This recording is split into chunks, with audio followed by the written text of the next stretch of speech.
Hello, I'm Mrs. Vaishali Samant. I invite you all to Saraswati Tutorials. If you like my videos, please subscribe and share those videos. Before reading this second part of straight line, please read revise part 1 because in only part 1 there was one mistake. One page was skipped while explaining. So again I did that part 1. So revised part 1 you read and then you read part 2. Now about slope, I will explain you some more things. Find slope of a line which makes a positive equal intercepts on both the axes. This is general knowledge. Both intercepts are positive here. This is also positive, this is also positive. These are equal intercepts, which makes equal positive intercepts. So if triangle is like this will be 45 degrees. So this will be 135 degrees. So tan slope of a line will be tan of 135. Tan of 135 is 180 minus 45. And 180 minus anything or 180 plus something, tan remains tan. But this is in the second quadrant. Second quadrant tan is negative. So minus tan 45, that is minus 1. This is general knowledge. Line makes equal and negative intercepts. Both are negative, see, and both are equal.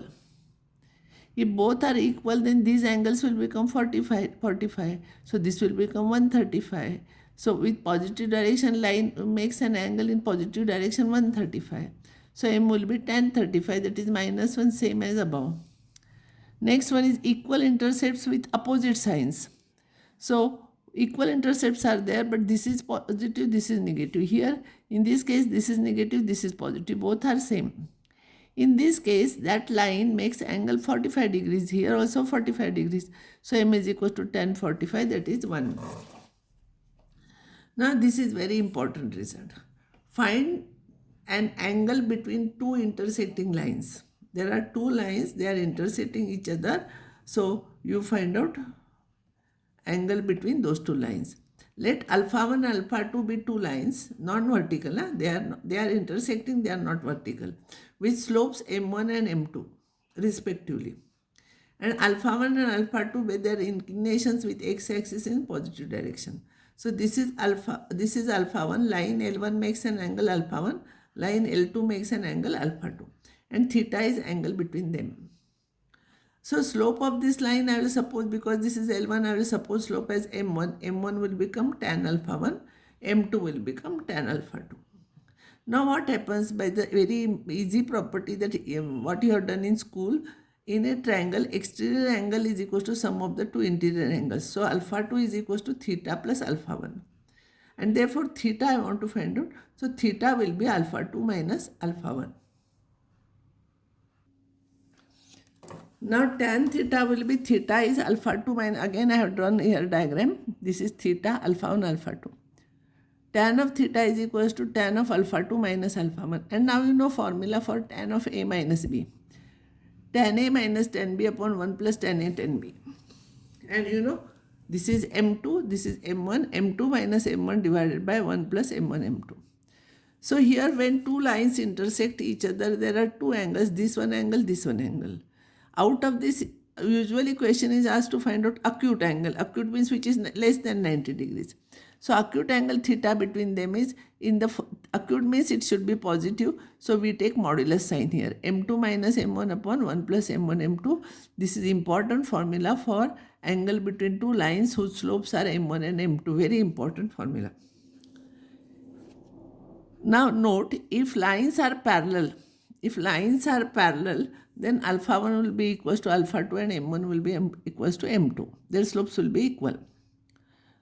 If lines are perpendicular to each other, then theta is 90 degrees and tan 90 is not defined.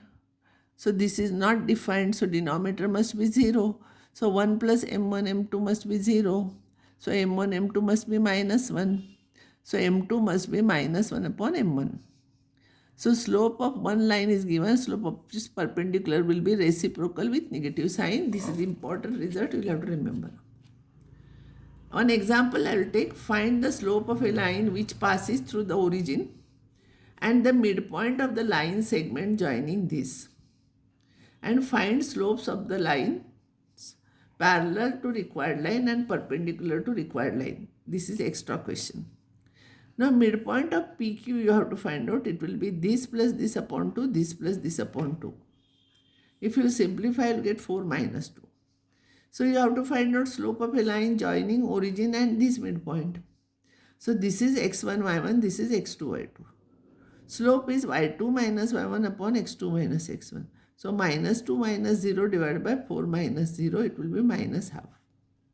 Slope of a line parallel to this line will be what? Parallel to this OR line will be same slope. And slope of a line perpendicular to OR will be what? Minus 1 upon reciprocal of that. So minus 1 upon minus half, because this is minus half. So it will become 2. So slope of a line perpendicular to it is 2. So all these tricks you should remember. This formula is important. This formula is important. Now next problem is, without using Pythagoras theorem, show that these are the vertices of right angle triangle. Pythagoras theorem is distance formula we are finding. By distance, AB square of the sum of the squares of two distances is equal to third distance. If you will prove it is right angle triangle. But we should not use Pythagoras theorem. So what we'll do, we know that two lines are perpendicular to each other. Then their product of their slopes is minus 1. So A is this, B is this. I'll find out slopes of all the sides. So here y2 minus y1 upon x2 minus x1. So 5 minus 4 divided by 3 minus 4. It is minus 1. Slope of BC is equals to, this is B, this is C. By 2 minus y1 divided by x2 minus x1. If you will simplify, you will get 3 by 2. A is AC. y2 minus slope of AC is y2 minus y1 upon x2 minus x1. So minus 1 minus 4 divided by minus 1 minus 4, it is 1. Now here if you see, slope of AB into slope of AC is minus 1. This and to this is minus 1. So AB is perpendicular to AC. And therefore ABC is right angle triangle. This question is not asked, but I am explaining because A is the common point. AB and AC are perpendicular to each other. A must be 90 degrees. So if the question is asked which is right angle, you should know that. Find the value of x for which these are collinear. So if ABC are collinear, then slope of AB is equals to area. By area method also you can find out. Area of the triangle is equals to 0. But slope will become more easy. So ABC are collinear, then slope of AB is equals to slope of AC. A and B, I am taking slope of AB, y2 minus y1 divided by x2 minus x1. I got this. Slope of BC, y2 minus y1 divided by x2 minus x1 here is equals to 4 by 2, it equals to 2. Because by using this, slope of AB must be equals to slope of AC, so this must be equals to this. So by 1, 2, 3 here, this will be equals to this. So I will cross multiply. This 2 minus x I will bring here, 2 cancels. So 2 minus x is equals to, this is not 0 and this 1 remains. We are cancelling, we are dividing here by 2. So here is equals to 1. So x you bring here, x is equals to 1. This is your answer. And next time I will solve some more problems on this. This is very important thing. Entire coordinate geometry depends on this straight line, because afterwards you will have to study parabola, hyperbola, ellipse, all those things, conic sections. So you should be perfect in this. I will stop here. Next time I will give some more problems.